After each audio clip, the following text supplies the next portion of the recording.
When the Mr. Pandaria pre-patch hits us in Classic, there'll be lots and lots of class changes to expect, and of course I'm going to be breaking them all down in videos over the next 6 months. Today I just want to talk about the big system changes to certain classes. So it won't be all classes, because not all classes go through wild changes, as in resources or how the class plays or extra specs even. So I want to focus on those because there's quite a bit to get through. So what better place to start than with the Druid? The biggest change to Druid actually comes for Feral Druids in particular, where now you actually have a 4th spec as a Druid in MoP. So Feral's actually been broken into 2 specs. You've got Feral and you've got Guardian. Now, of course, there's a lot of ability crossover between the two. For example, being Feral and actually DPSing, you're still going to have things like Frenzied Regen. What you're actually going to be missing is you're not going to have Savage Defense. The same would apply to if you went into your Guardian spec, you're going to lose Savage Roar. So your ability to actually deal DPS in cat form is reduced, and your ability to tank while you're in Feral DPS spec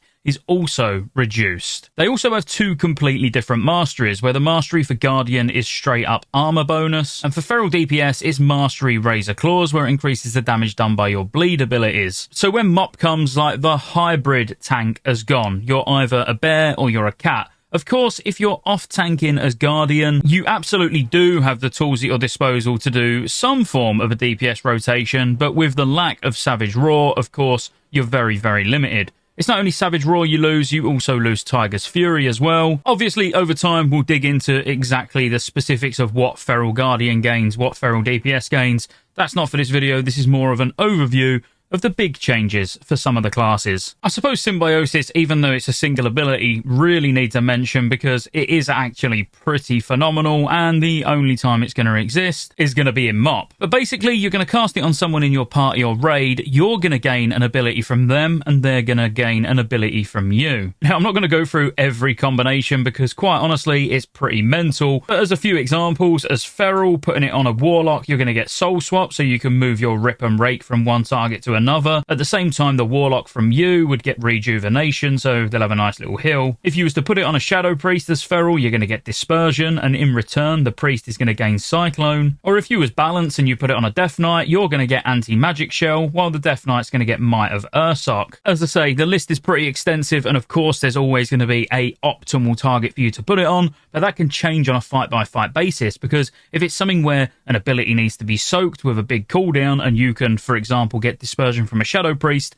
you've now instantly got the ability to be able to cheese certain mechanics, so use it wisely. Paladins all round just feel so much better, and you'll probably notice with the Holy Power bar, you can see room here for 2 extra Holy Power. Paladins get a passive called Boundless Conviction, which enables you to store 2 additional Holy Power, but obviously you're using 3 of them at a time with your Holy Spenders, so now it does really feel more like combo points from a rogue because you can store 5 of them. Not only that, you just build Holy Power so much faster, with things like Exorcism giving Holy Power, Judgment giving Holy Power, and even Hammer of Wrath is giving Holy Power as well. So you just feel like you're flowing through your rotation so much smoother. And this applies for all 3 specs. Whether you're Holy, Ret or Prot, you just feel like you are building and spending Holy Power so much quicker in MoP, that just makes it feel like a better class to play. The other big systematic change for Paladins is auras have, on the most part, gone. I say on the most part because there are still some auras, but they're more cooldown based, like Devotion Aura now inspires all party and raid members within 40 yards, giving them immunity to silence and interrupt effects, and reducing all magic damage taken by 20%. And again, this is just baseline, all 3 specs get this. So your stance bar has actually now changed into seals. So seals are just buffed on, and then they stay on. There's no timer, and you can just switch between them as if you were switching between auras. So basically, you've swapped your auras off of a stance bar for seals onto a stance bar, that's it. But again, still quite a big change. Warriors is probably one of the ones that's changed the most, and that's because abilities that you would ordinarily expect to require a shield, for example, like Shield Wall, no longer do, so you can use it with a 2-hand, or if you're dual wielding as DPS, whatever you're doing. None of the abilities require a specific stance. For example, you don't need to be in defensive stance to use Taunt, so basically stance dancing in any situation is dead, which I think most people will be pretty pleased with. Another big addition is War Banners. So as a warrior now, you get 3 different banners that you can place down. And quite honestly, it's these banners that make you want to take lots of warriors to your raid. Because first of all, you've got Mocking Banner, which is more for your tanks, but You throw down a war banner that basically forces everything within 15 yards to attack the warrior. You got demoralizing banner, which decreases the damage dealt by all enemies within 30 yards of the banner by 10%. And the big one is skull banner that increases the critical strike damage of party or raid members within 40 yards of the banner by 20%. So obviously that is a huge DPS cooldown, and rotating banners, you know, for all of a Bloodlust, for example, is absolutely massive. And then you can stack something on top of that with Shamans, which we'll talk about now. Now, Shamans get lots and lots of quality of life and utility changes, but the big systematic change really, as you might notice on my UI here, there's no totem bar. So in MoP, your totem bar actually gets removed, and you do get it back in the future, but you don't really need it in MoP, because totems are more cooldowns rather than static buffs that you keep up. The buffs you ordinarily get in Cataclysm, like the 5% haste, and the same with the 10% spell power you bring, you don't need a totem down to get that. You just give that to your party by being there. So what you'll notice with totems is they just have quite long cooldowns but are super useful. So things like grounding totems still exist, but you've got the addition of capacitor totem, which is a really strong AoE stun on a 45-second cooldown. But the big one you're going to stack with things like Lust and your banners is Stormlash totem. So it's on a 5-minute cooldown, but you empower your allies with lightning, and while empowered, spells and attacks will trigger bursts of electricity, dealing additional nature damage, and this lasts 10 seconds. Now, over the course of a fight, if you've got a couple of Shamans drop in Stormlash totem, it's like quite a lot of additional damage to your raid, so there's something that will want to be planned out in sort of moments of higher damage. You've got Stone Bulwark totem now on a 1-minute cooldown, which is a personal, but both as elemental and enhancement. You even get Shamanistic Rage now as well. So as a Shaman, DPS in particular, you've got a lot of personal cooldowns. So yeah, when we eventually get to the pre-patch, which don't get me wrong, it's a while out from the time of recording this video, don't be surprised when you log in and you've got no totem bar. I just want to throw in my personal favourite because I can't help myself. Lightning Bolt no longer needs a glyph, so from level 1 as a Shaman when you're leveling,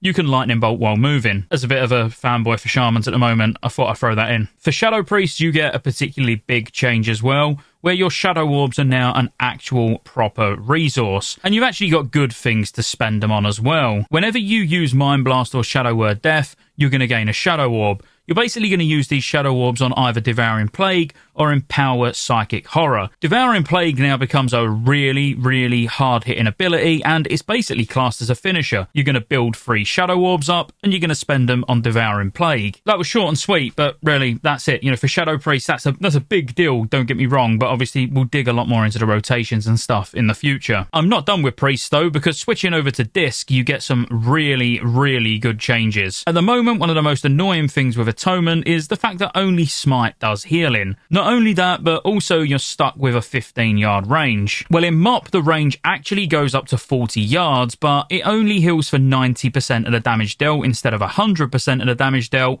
But the good news is now it's not only Smite. Your Holy Fire, Smite, and Penance all heal whoever's the lowest health when you're obviously healing them with Atonement. So now you can actually do a full-on DPS rotation, if you like, keeping Holy Fire up, spamming Smite, using Penance on cooldown, actually on the target, as in on the boss that you're hitting, and all of that is going to translate into healing. You do get some absolutely amazing cooldowns like Spirit Shell as well, which is just absolutely phenomenal for predictable incoming damage and being able to put shields on everybody in your raid. But the main sort of systematic change, I would say, to Disc Priest is the changes around Atonement. Now, moving on to Warlock. Warlock is one that we could kind of fall down a rabbit hole with, but I don't want to.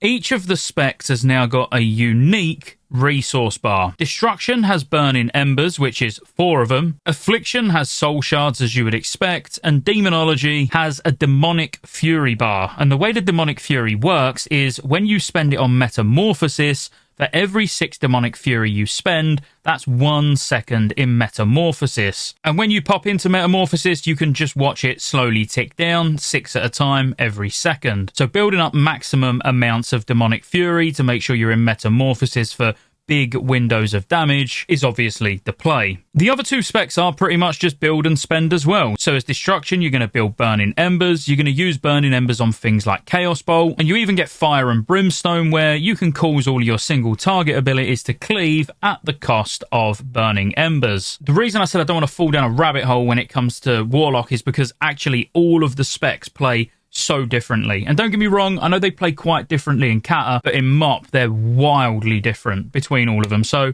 more on that in the future as well. Now, the biggest change for hunters, everybody's going to love, because it doesn't actually just apply to hunters, it actually applies to anybody that can make use of a ranged weapon. There's no more minimum range on ranged weapons, so you can literally stand inside a target's hitbox and still do your full rotation. Now, that's big. But there is one minor downside. Ranged attacks can now be dodged. So not only do you need to get hit capped like you ordinarily would, but as a hunter, you're very much like the melee now, my friends. And you also need to get expertise capped, so your ranged abilities can't dodge like that one did. Now, the hunter's another one that gets lots of changes, even minor changes or massive changes like being able to combat res. But again, more on that when we really dig in deep to each of the classes and specs. And the last one I want to touch on is rogues. And rogues do get some really, really cool changes and additions of really good DPS cooldowns and things like that in MoP. But I suppose when it comes to actually the overall sort of